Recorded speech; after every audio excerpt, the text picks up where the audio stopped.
Hey guys, it's Maymay, and if you saw my 45 cards in under 45 minutes video, you'll remember that I had all these little pieces of paper left over from trimming the sides of those cards, and I said, don't throw them away, we'll find something to do with them. Well, check it out. This is the first thing that I've done with them, and I was totally inspired by Vicky at Clips and Cuts. Go check her out on YouTube. She did a little triangle mosaic in one of her most recent videos, and I thought, oh, that's a perfect way to use up all those little scraps I have.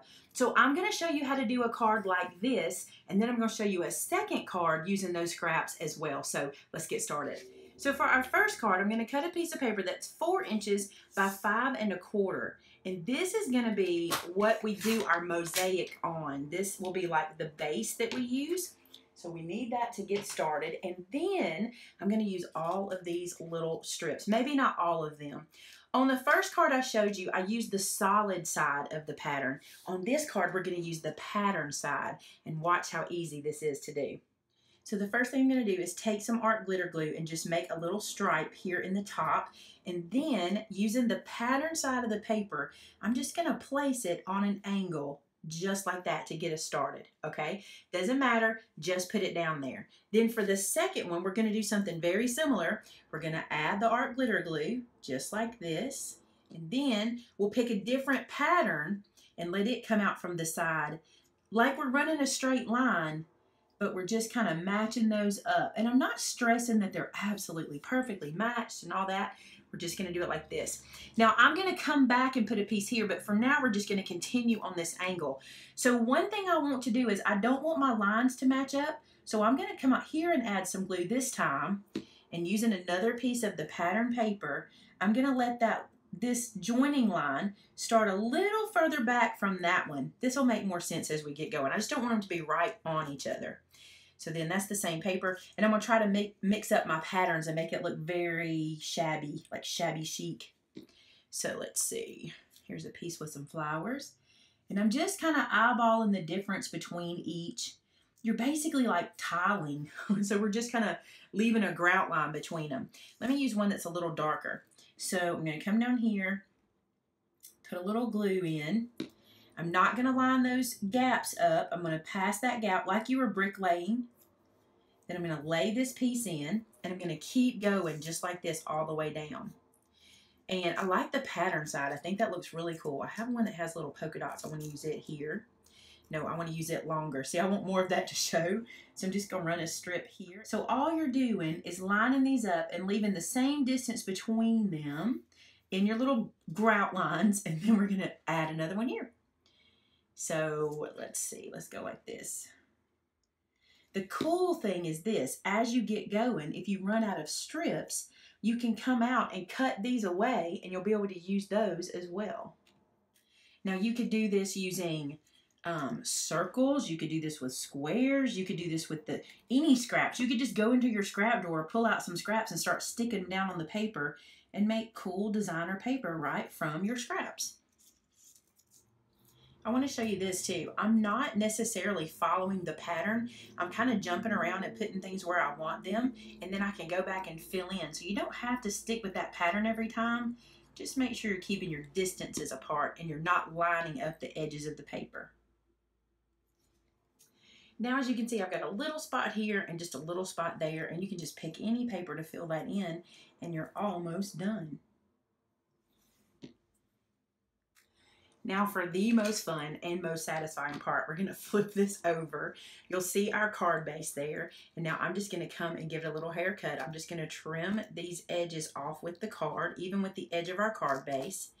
And all these little pieces falling away can still be used if you wanted to make another piece.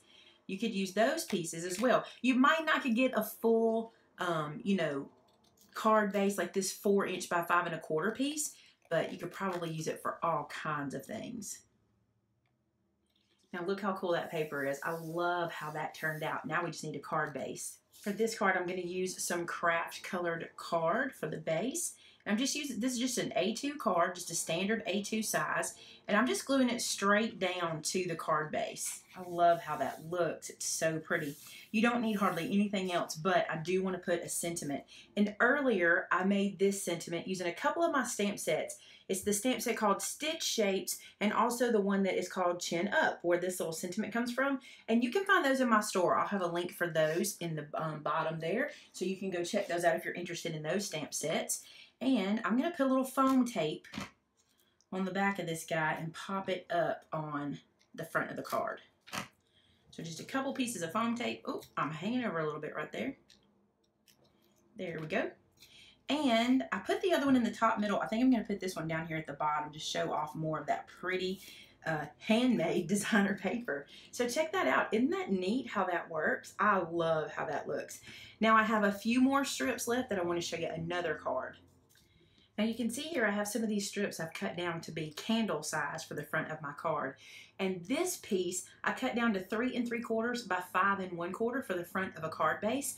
And I'm going to use my newest stamp set. This one is called How Many, and it's numbers and all the things you need to make birthday sentiments with. Again, you can find that on my store. And I have lined these guys up on a block so that it says Happy 25th Birthday. So I'm going to use some VersaFine ink and my block here. I'm inking everything up. I'm going to straighten this guy up so I can stamp it correctly. And then right here toward the bottom, I'm going to stamp Happy 25th Birthday, just like that. Now this set comes with everything you see here plus a lot of other stuff, okay? So there's Happy 25th, and now we can put candles at the top. Now, as you can see, I've got foam tape on the back of 5 of those strips. I can't get 25 on here, so we're just going to use 5 of them. And I'm just going to start with my center candle and peel the backer off of all of these foam tape pieces. And then we will stick this one down. I'm going to start in the middle with it, and that'll kind of guide me where the rest of the candles go. So I'm just going to stick this guy here. Now listen, if you are unsure, you can make a pencil mark and kind of map these out where you want them to go. But I've seen these done in lots of different ways. Like, go check out Pinterest and look at all the candle cards, because some people make them kind of slanty, some people make them straight up, some people make them in solid colors and prints. There are so many ideas out there. So then I'm going to add this one next to it on this side. And I'll just keep going adding these guys onto the page.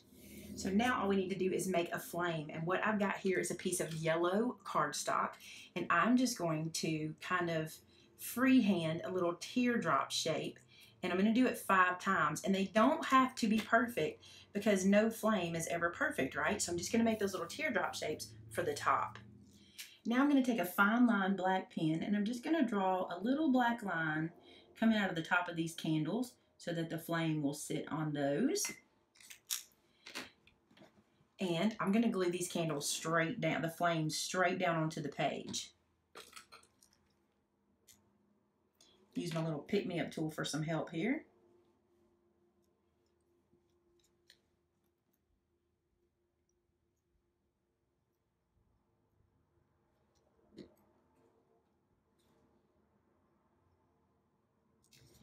Now one more thing I'm going to do while I have my black pen out is do some stitch lines all the way around the card.